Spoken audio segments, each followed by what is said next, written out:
nous retrouvons Kodovi Ametono, déjà en position. Kodovi Ametono, bonjour. Bonjour à vous, Joël Tondi. Bonjour également à nos amis téléspectateurs, surtout ceux qui prennent donc du temps pour suivre la revue et faire également leurs observations. Également, merci à ces journalistes qui continuent malgré tout d'envoyer leur une pour le relais. Tout à fait. Car sans eux, la rubrique ne serait soutenue. Alors, pour l'actualité, ce mardi, qu'est-ce qu'on tient ? La sortie du président Bruno Amoussou à Paris continue d'occuper le devant de l'actualité. Sans oublier que le dossier bradage de domaine public avec le préfet Modeste Toboula au centre a connu également son épilogue au niveau de la Cour de répression des infractions économiques et du terrorisme. Sans oublier également la sortie de Candide Azanaï, le président de Restaurer l'Espoir. L'homme semble identifier les auteurs des événements des 1er et 2 mai à Cotonou. On va y aller et on démarre avec... Actu Express, hier, vous avez fait faux bond, mais là, il est dans les kiosques ce matin. Actu Express qui écrit donc un titre et qui a d'ailleurs fait le décompte et qui constate que ça fait déjà 28 jours que Boni Yayi est assigné à résidence. Le journal demande des prières pour l'ancien chef de l'État et puis tourner donc des émissaires de talent dans plusieurs pays africains. Entre Agurti et contre-vérité, la mayonnaise n'a pas pris vers l'isolement diplomatique du Bénin, s'interroge le Canard. Et puis recours criminel de la force et utilisation des armes à feu contre les populations lors des événements des 1er et 2 mai. Plus jamais ça dans notre pays, dit Candide Azanaï. C'était lors donc de sa sortie médiatique et puis création d'une école de parti au sein de FCDB, Toléba résolument dans une dynamique futuriste. L'Afrique en marche, crise politique au Bénin. Le SOS de Sabine Rubin, elle interpelle la France, son pays.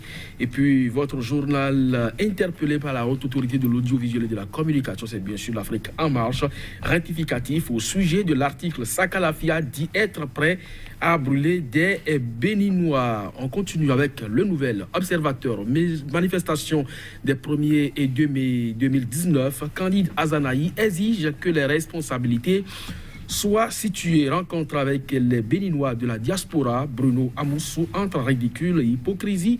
S'interroge le Canard. Et puis au-delà de l'annulation du port de grade de général, la Cour suprême fait jurisprudence. Procès de Modeste Toboula, 18 mois de prison ferme et 1 million requis par le ministère public. Le Télégramme, mutation à la douane béninoise, liste complète des inspecteurs de douane affectés à faire bradage de domaine public, 18 mois de prison ferme et 1 million d'amendes requis contre Modeste Toboula. Et puis remaniement ministériel, casse-tête pour le président Patrice Talon, invalidation de grade de généraux, d'autres recours contre Hunokpe et Hundéon à la Cour suprême.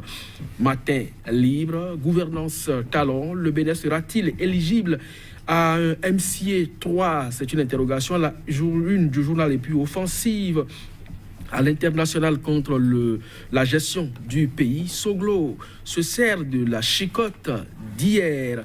Et puis, point média, Azanaï et la résistance tiennent à la manifestation de la vérité les 1er et 2 mai 2019 qui a donné l'ordre de tuer. Et puis, toujours parlant donc de cette rencontre du président de l'Union progressiste avec la diaspora béninoise, Amoussou et Humbedji donne raison au peuple, écrit le journal. Et puis, 3 ans après la fameuse promesse de bonheur, les ceintures sont toujours serrées. Joël Yetonji, sans oublier que l'érosion côtière prend d'inquiétantes proportions. À grand propos, c'est bien sûr la menace des vagues. Merci, quand je vis à Métonon, Actu Express pour démarrer. Et oui, le gros titre, plus jamais ça, écrit en grandes lettres par le quotidien. Oui, Candide Azanaï est sorti encore une fois de son silence pour apprécier l'actualité politique nationale. Et le président donc, du parti Restaurer l'Espoir n'a pas compris et ne veut d'ailleurs pas comprendre pourquoi des armes à feu et surtout avec des balles réelles ont été utilisées contre des manifestants, surtout des populations qui ne sont pas armées. et donc de tirer donc la conclusion que plus jamais ça dans notre pays. Et bien, c'est le vœu de tout le monde d'ailleurs. Personne ne veut, parce que vous l'avez toujours dit sur ce plateau, pour construire une nation, on a besoin donc de toutes ses filles et de tous ses fils. Et lorsque par des truchements de manifestations, on en arrive à tuer quelques-uns, eh bien, je ne crois pas qu'on puisse véritablement en bénéficier pour la construction donc, du pays. Donc, personne ne peut vouloir donc des pertes en vies humaines. Et au même titre que Candide Azanaï, nous disons donc plus jamais ça au Bénin. Plus jamais ça, oui. Lui, il embouche les mêmes trompettes, mais se projette autrement dans l'avenir. Il annonce tous les bas qui, en croit à espèce, restent dans une dynamique futuriste. Oui, c'est parce que l'homme croit créer donc une école au sein de sa formation politique pour davantage donc donner l'enseignement politique à la jeunesse. Mais pourtant, dans le pays, il y a une faculté de sciences politiques. Maintenant, s'il veut enseigner en tout cas à ses adhérents, aux militants donc, de sa formation politique, et sa notion, sa vision des choses, c'est à saluer. On attend donc de voir la suite. C'est pourquoi d'ailleurs je crois que le journal est dans un bon titre, une dynamique futuriste. On va voir avec l'enseignement qui sera donc distillé au sein de cette formation politique. Si le paysage politique peut en ressentir, pourquoi pas, ça fera donc école. Mais toujours est-il que au Bénin, aujourd'hui, avec la posture qu'adopte le leader de cette formation politique, on va effectivement observer Joël Tonji, simplement.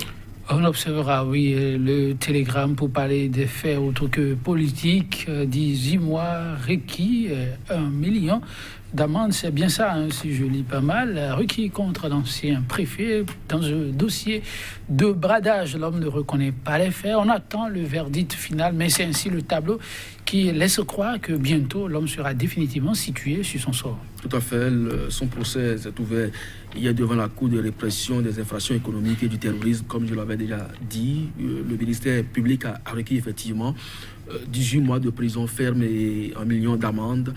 Ses avocats sont montés au créneau, ils n'ont pas voulu donc entendre ça de cette oreille. Les débats se poursuivent et comme vous l'avez dit, c'est un procès donc en cours. Et ce ne serait quand même pas aussi judicieux qu'on aille au-delà. Tout à fait. Mais autre affaire qui connaîtra sans doute de rebondissements, eh bien, c'est des noms qui se ressemblent, mais dans deux rôles différents. Rondéon, ça vous dit sans doute.